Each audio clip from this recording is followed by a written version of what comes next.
धर्मक्षेत्रे कुरुक्षेत्रे समवेता युयुत्सवः मामकः पाण्डवश्चैव किमकुर्वत सञ्जय। आज हम गीता के तीसरे अध्याय में प्रवेश करने जा रहे हैं। अध्याय 2 एक पहचान है, मैं कौन हूँ। अध्याय 3 उसकी अभिव्यक्ति है, मैं कैसे करूँ। अर्जुन सुन चुका है और हम भी सुन चुके हैं कि आत्मा न जन्म लेती है न मरती है, और हमने सीखा कि स्थिर बुद्धि क्या है, स्थित प्रज्ञस्य का आभासा। फिर भी अर्जुन के अंदर में और प्रश्न है। यदि ज्ञान इतना ऊंचा है तो फिर कर्म क्यों करें? यदि आत्मा अचल है तो फिर संघर्ष क्यों करें? वह पूछता है, यदि बुद्धि श्रेष्ठ है तो मुझे आप इस कर्म में क्यों लगाते हो? यह केवल अर्जुन का प्रश्न नहीं है, यह हर उस व्यक्ति का प्रश्न है जो अध्यात्म को सुनकर जीवन से दूर जाना चाहता है। और यहीं से अध्याय 3 शुरू होता है। कृष्ण स्पष्ट करते हैं, कर्म से भागना संभव नहीं है। कोई भी क्षण ऐसा नहीं जब मनुष्य कर्म न कर रहा हो। प्रकृति हमें कर्म की ओर ले जाती है, स्वभाव हमें सक्रिय रखता है, जीवन स्वयं एक गति है। प्रश्न यह नहीं कि कर्म करें या नहीं, प्रश्न यह है कि किस भावना से कर्म करें।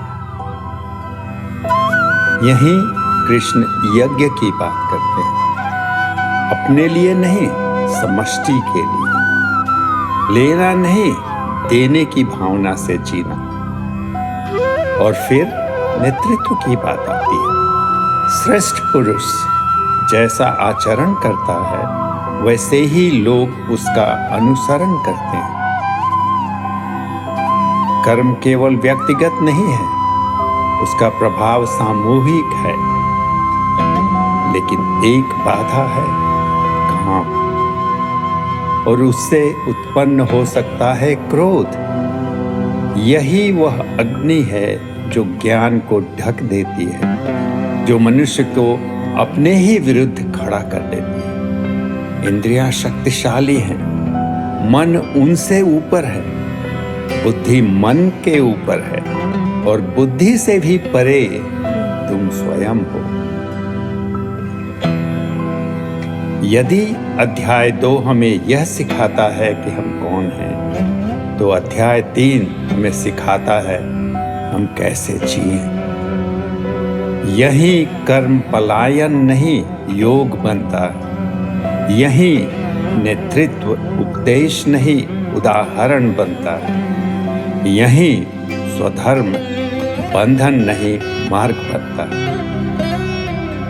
आइए हम अध्याय 3 में प्रवेश करें।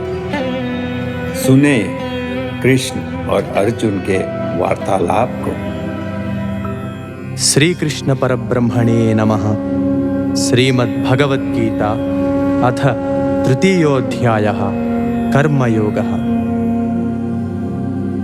अर्जुन उवाच ज्यायसि चेत् कर्मणस्ते मता बुद्धिर्जनार्दन तत्किं कर्मणि घोरे मां नियोजयसि केशव। तृतीय अध्याय। अर्जुन बोले, हे जनार्दन, यदि आपको कर्म की अपेक्षा ज्ञान श्रेय मान्य है तो फिर हे केशव, मुझे भयंकर कर्म में क्यों लगाते हैं? व्यामिश्रेणेव वाक्येन बुद्धिं मोहयसीव मे तदेकं वद निश्चित्य येन श्रेयोऽहमाप्नुयाम्। आप मिले हुए से वचनों से मेरी बुद्धि को मानो मोहित कर रहे हैं। इसलिए उस एक बात को निश्चित करके कहिए जिससे मैं कल्याण को प्राप्त हो जाऊं। श्री भगवानुवाच लोकेस्मिन् विविधा निष्ठा पुरा प्रोक्ता मया नघ ज्ञानयोगेन सांख्यानां कर्मयोगेन योगिनाम्।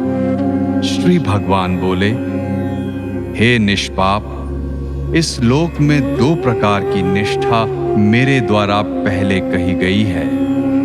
उसमें से सांख्य योगियों की निष्ठा तो ज्ञान योग से और योगियों की निष्ठा कर्म योग से होती है।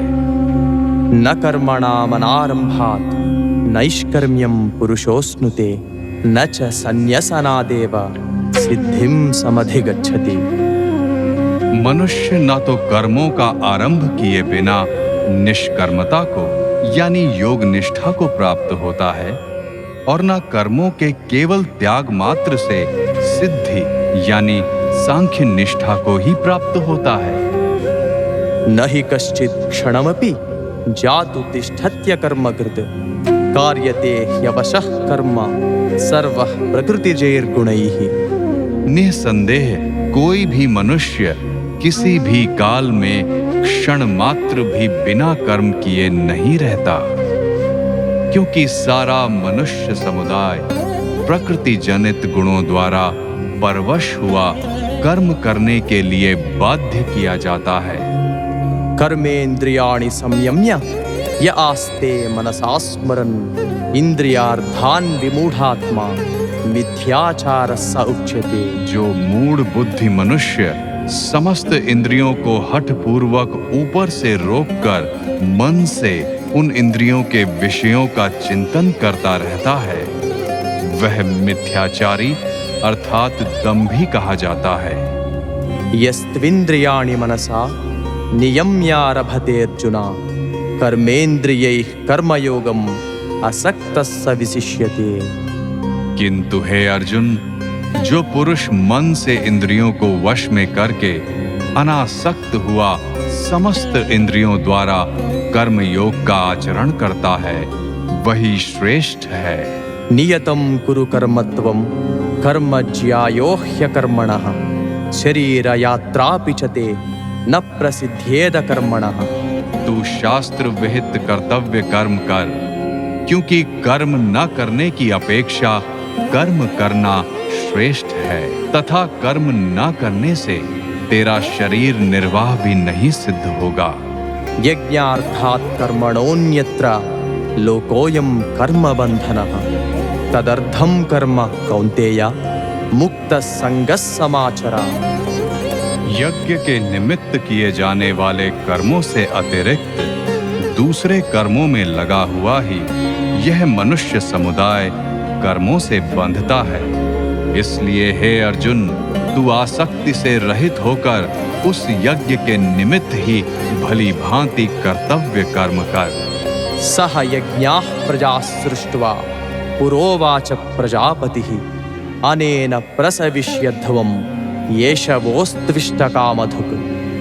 प्रजापति ब्रह्मा ने कल्प के आदि में यज्ञ सहित प्रजाओं को रचकर उनसे कहा कि तुम लोग इस यज्ञ के द्वारा वृद्धि को प्राप्त हो, और यह यज्ञ तुम लोगों को इच्छित भोग प्रदान करने वाला हो। देवान् भावयतानेन ते देवा भावयन्तु वः परस्परं भावयन्तः श्रेयः परमवाप्स्यथा। तुम लोग इस यज्ञ के द्वारा देवताओं को उन्नत करो और वे देवता तुम लोगों को उन्नत करें। इस प्रकार निस्वार्थ भाव से एक दूसरे को उन्नत करते हुए तुम लोग परम कल्याण को प्राप्त हो जाओगे। इष्टान् भोगान् हि वो देवा दास्यन्ते यज्ञभाविताः तैर्दत्तान् प्रदायैभ्यो यो भुङ्क्तेस्तेन एव सः। यज्ञ के द्वारा बढ़ाए हुए देवता तुम लोगों को बिना मांगे ही इच्छित भोग निश्चय ही देते रहेंगे। इस प्रकार उन देवताओं के द्वारा दिए हुए भोगों को जो पुरुष उनको बिना दिए स्वयं भोगता है, वह चोर ही है। यज्ञशिष्टाशिनः सन्तो मुच्यन्ते सर्वकिल्बिषैः भुञ्जते ते त्वघं पापा ये पचन्त्यात्मकारणात्। यज्ञ से बचे हुए अन्न को खाने वाले श्रेष्ठ पुरुष सब पापों से मुक्त हो जाते हैं, और जो पापी लोग अपना शरीर पोषण करने के लिए ही अन्न पकाते हैं वे तो पाप को ही खाते हैं। अन्नात् भवन्ति भूतानि पर्जन्यादन्न संभवः यज्ञात् भवति पर्जन्यो यज्ञः कर्म समुद्भवः। संपूर्ण प्राणी अन्न से उत्पन्न होते हैं।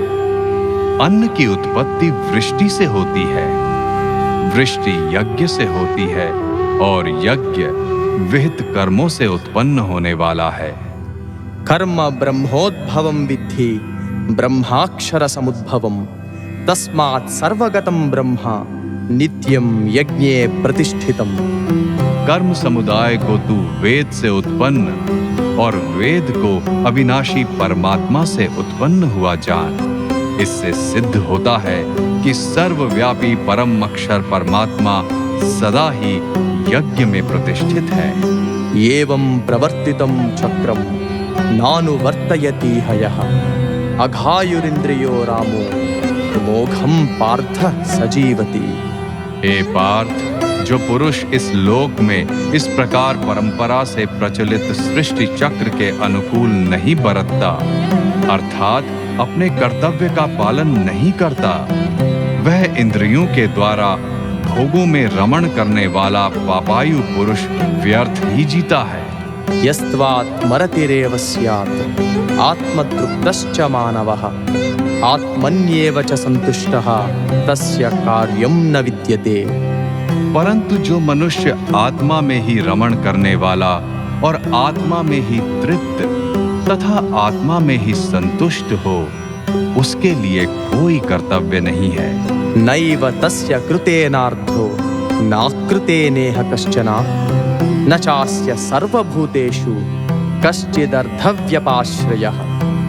उस महापुरुष का इस विश्व में न तो कर्म करने से कोई प्रयोजन रहता है और न कर्मों के ना करने से ही कोई प्रयोजन रहता है, तथा संपूर्ण प्राणियों में भी इसका किंचन मात्र भी स्वार्थ का संबंध नहीं रहता। तस्मादसक्तः सततं कार्यं कर्म समाचर असक्तो ह्याचरन् कर्म परमाप्नोति पुरुषः। इसलिए तू निरंतर आसक्ति से रहित होकर सदा कर्तव्य कर्म को भली भांति करता रहे, क्योंकि आसक्ति से रहित होकर कर्म करता हुआ मनुष्य परमात्मा को प्राप्त हो जाता है। कर्मणैव हि संसिद्धिम् आस्थिता जनकादयः लोक संग्रहमेवापि संपश्यन् कर्तुमर्हसि। जनकादि ज्ञानी जन भी आसक्ति रहित कर्म द्वारा ही परम सिद्धि को प्राप्त हुए थे। इसलिए तथा लोक संग्रह को देखते हुए भी तू कर्म करने को ही योग्य है, अर्थात तुझे कर्म करना ही उचित है। यद्यदाचरति श्रेष्ठः तत्तदेवेतरो जनः स यत्प्रमाणं कुरुते लोकस्तदनुवर्तते। श्रेष्ठ पुरुष जो आचरण करता है, अन्य पुरुष भी वैसा वैसा ही आचरण करते हैं।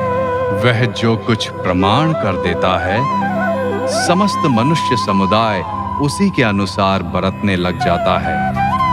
न मे पार्थास्ति कर्तव्यं त्रिषु लोकेषु किंचन नानवाप्तमवाप्तव्यं वर्त एव च कर्मणि।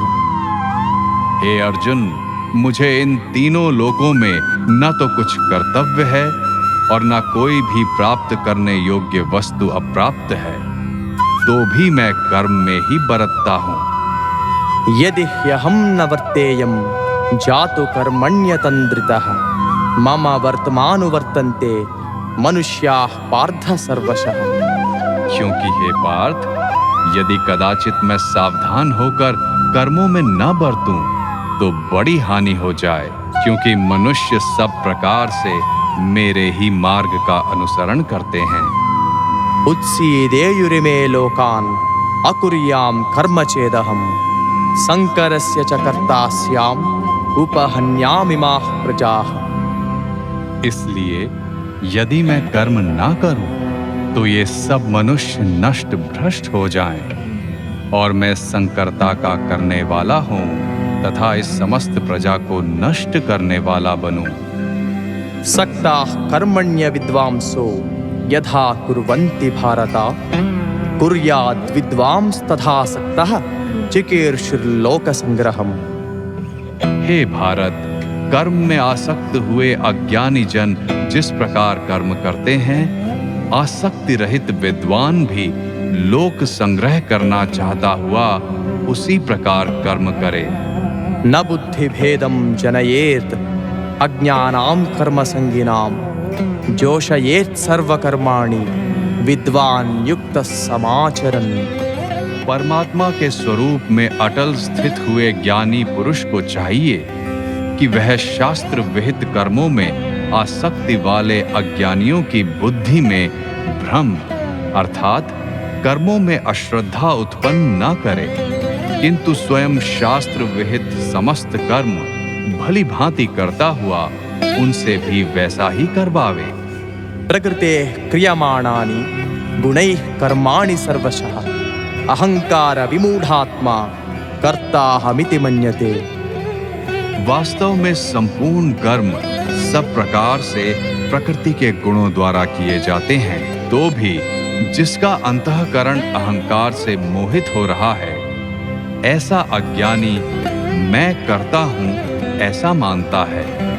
तत्त्ववित्तु महाबाहो गुणकर्म विभागयोः गुणागुणेषु वर्तन्त इति मत्वा न सज्जते।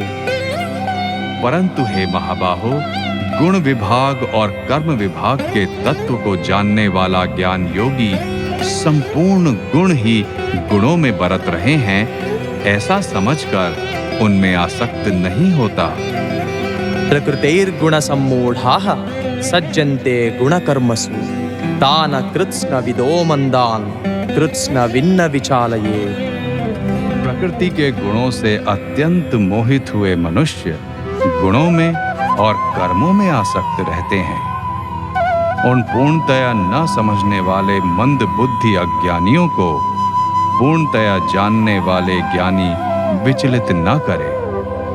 मयि सर्वाणि कर्माणि सन्न्यस्याध्यात्म चेतसा निराशीर्निर्ममो भूत्वा युध्यस्व विगतज्वरः। मुझ अंतर्यामी परमात्मा में लगे हुए चित्त द्वारा संपूर्ण कर्मों में मुझ में अर्पण करके आशा रहित, ममता रहित और संताप रहित होकर युद्ध कर।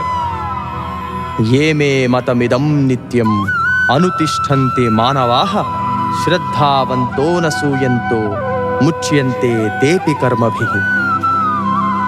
जो कोई मनुष्य दोष दृष्टि से रहित और श्रद्धा युक्त होकर मेरे इस मत का सदा अनुसरण करते हैं, वे भी संपूर्ण कर्मों से छूट जाते हैं। ये त्वे तदभ्यसूयन्तो नानुतिष्ठन्ति मे मतम् सर्वज्ञान विमूढ़ांस्तान् विद्धि नष्टान चेतसः। परंतु जो मनुष्य मुझ में दोषारोपण करते हुए मेरे इस मत के अनुसार नहीं चलते हैं, उन मूर्खों को तू संपूर्ण ज्ञानों में मोहित और नष्ट हुए ही समझ।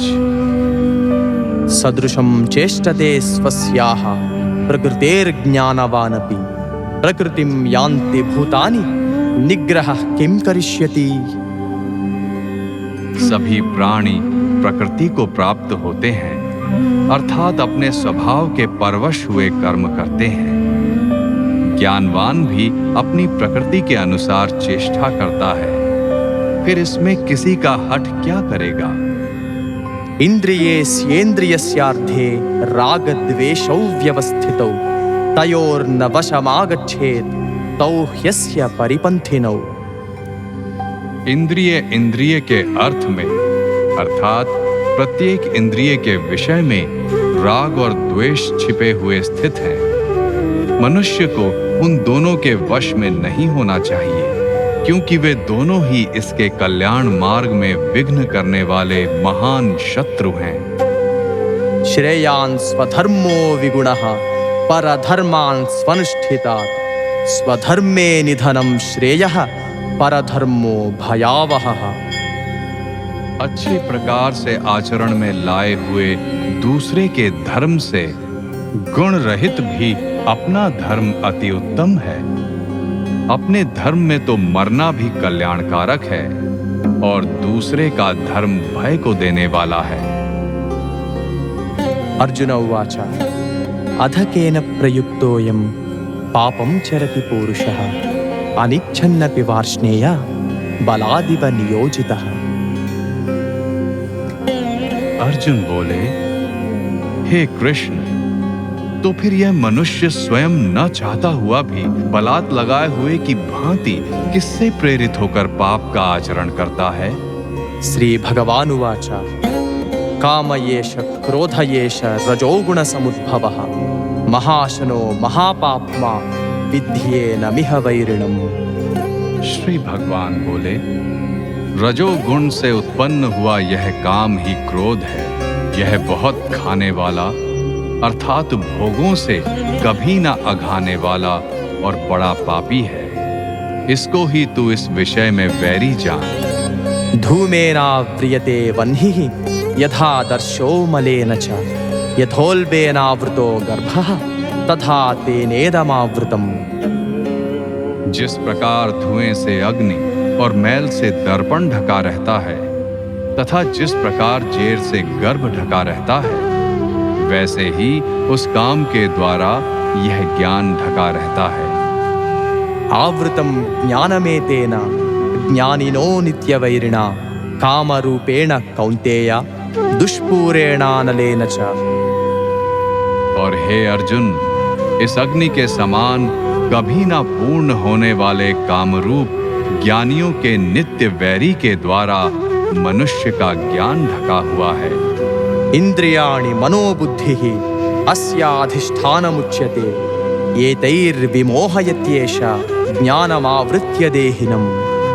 इंद्रियां, मन और बुद्धि ये सभी इसके वासस्थान कहे जाते हैं। यह काम इन मन, बुद्धि और इंद्रियों के द्वारा ही ज्ञान को आच्छादित करके जीवात्मा को मोहित करता है। तस्मात् त्वमिन्द्रियाण्यादौ नियम्य भरतर्षभा पाप्मानं प्रजह्येनं ज्ञान विज्ञाननाशनम्। इसलिए हे अर्जुन, तू पहले इंद्रियों को वश में करके इस ज्ञान और विज्ञान का नाश करने वाले महान पापी काम को अवश्य ही बलपूर्वक मार डाल। इंद्रियाणि पराण्याहुः इंद्रियेभ्यः परं मनः मनसस्तु परा बुद्धिः यो बुद्धेः परतस्तु सः। इंद्रियों को स्थूल शरीर पर यानी श्रेष्ठ, बलवान और सूक्ष्म कहते हैं। इन इंद्रियों से पर मन है, मन से भी पर बुद्धि है, और जो बुद्धि से भी अत्यंत पर है वह आत्मा है। एवं बुद्धेः परं बुद्ध्वा संस्तभ्यात्मानमात्मना जहि शत्रुं महाबाहो कामरूपं दुरासदम्। इस प्रकार बुद्धि से पर अर्थात सूक्ष्म, बलवान और अत्यंत श्रेष्ठ आत्मा को जानकर और बुद्धि के द्वारा मन को वश में करके, हे महाबाहो, तू इस कामरूप दुर्जय शत्रु को मार डाल। इति श्रीमद्भगवद्गीतासु उपनिषत्सु ब्रह्मविद्यायां योगशास्त्रे श्रीकृष्णार्जुन संवादे कर्मयोगो नाम तृतीयोऽध्यायः।